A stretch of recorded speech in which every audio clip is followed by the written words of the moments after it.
এবার হবে।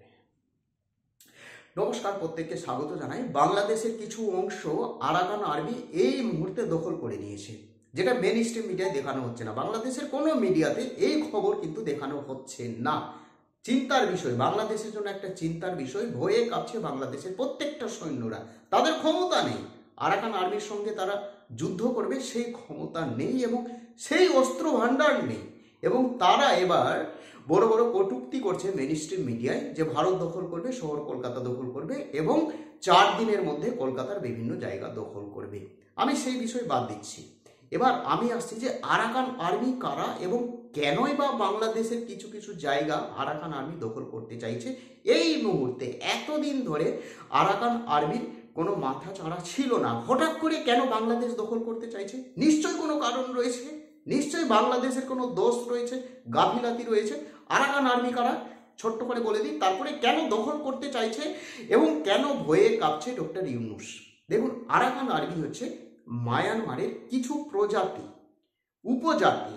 মায়ানমারের কিছু উপজাতি হচ্ছে আরাকান আর্মি, যেটা শিডিউল ট্রাইব অর্থাৎ উপজাতি সম্প্রদায় থেকে বিলং করে এবং জাতিতে তারা হচ্ছে বৌদ্ধ ধর্মাবলম্বী হচ্ছে আরাকান আর্মি। এবং তারা নিজের ধর্ম রক্ষার্থে নিজের জাতির যে জনসাধারণ রয়েছে তাদেরকে রক্ষা করার জন্য নিজে মরতে পারে এবং অন্য কাউকে মারতেও পারে। এই হচ্ছে আরাকান আর্মির একটা বৈশিষ্ট্য বা স্বভাব। কিন্তু হঠাৎ করে আরাকান আর্মি কেন বাংলাদেশের কিছু কিছু জায়গা দখল করতে চাইছে এবং রোহিঙ্গা মুসলমানদের উপর আরাকান আর্মির কি রাগ রয়েছে? কেন রোহিঙ্গা মুসলিমদেরকে দেখতে চাইছে না আরাকান আর্মি?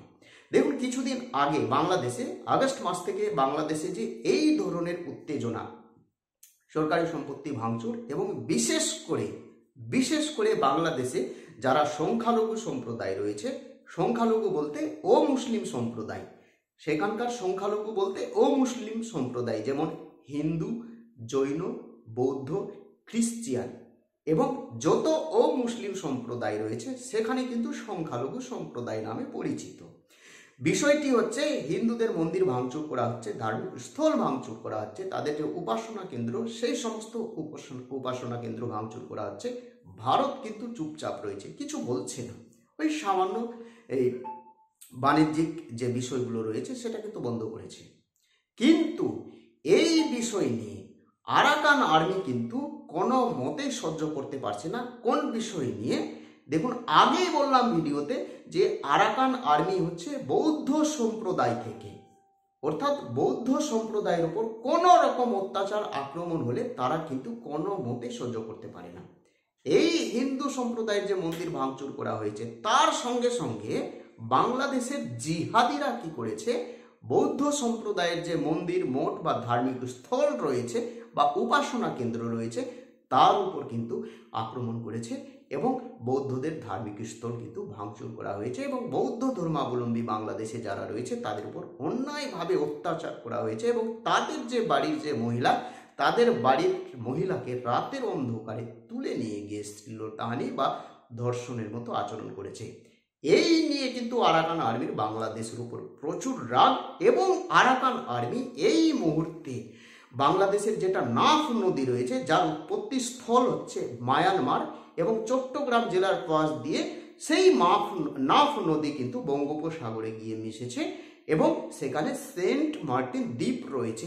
এই 63 থেকে 64 কিলোমিটার পুরোটাই এই নদীর উপকূলবর্তী এবং এই নদীটা পুরোটাই কিন্তু এই মুহূর্তে আরাকান আর্মি দখল করে নিয়েছে, যেটা বাংলাদেশের দখলে ছিল এতদিন ধরে। এই নদী এবং তার যে উপকূলবর্তী অঞ্চল এই সময় কিন্তু আজকে থেকে আরাকান আর্মি দখল করেছে এবং নাফ নদীর উপকূলবর্তী অঞ্চলে যেখানে রোহিঙ্গা মুসলিমদের বসবাস, সেই রোহিঙ্গা মুসলিমদের বাড়ি ভাঙচুর করেছে এবং তাদের উপর অত্যাচার করেছে। কার্যত ভয়ে নাফ নদীর তীরবর্তী অঞ্চলে যত রোহিঙ্গা মুসলিম বসবাস করছিল তারা প্রত্যেকে ঘরবাড়ি ছেড়ে বাংলাদেশের অন্যত্রে চলে গেছে। এই হচ্ছে আরাকান আর্মির ঘটনা এবং এই সমস্ত ঘটনা কিন্তু বাংলাদেশের কোনো মিডিয়াতে দেখানো হচ্ছে না। নিষেধাজ্ঞা জারি করা হয়েছে। বাংলাদেশের যেটা সেন্ট মার্টিন দ্বীপ, বাংলাদেশের সৈন্যরা থাকতো, সেই বাংলাদেশের সৈন্যরা কিন্তু সেন্ট মার্টিন দ্বীপ এই মুহূর্তে ছেড়ে অন্যত্রে পলায়ন করেছে এবং সেন্ট মার্টিন দ্বীপে কোনো রকম যানবাহন অর্থাৎ জলজাহাজ যাচ্ছে না, পুরোটাই কিন্তু আরাকান আর্মি দখল করেছে। এবং এই আরাকান আর্মির হাত থেকে কিভাবে রেহাই পাবে বাংলাদেশ, এই নিয়ে চীনের সঙ্গে একটা গুপ্ত বৈঠক করেছে। চীন কিন্তু নাকচ করে দিয়েছে যে আরাকান আর্মি তাদের দেশে যদি আক্রমণ করে তাহলে এই বিষয়ে আমরা কোনো হস্তক্ষেপ করব না বা কোনো সৈন্য দেব না বা অস্ত্র দেব না। অর্থাৎ আরাকান আর্মি প্রসঙ্গে, বাংলাদেশ প্রসঙ্গে চীন কোনোভাবে আর বাংলাদেশকে সাহায্য করবে না।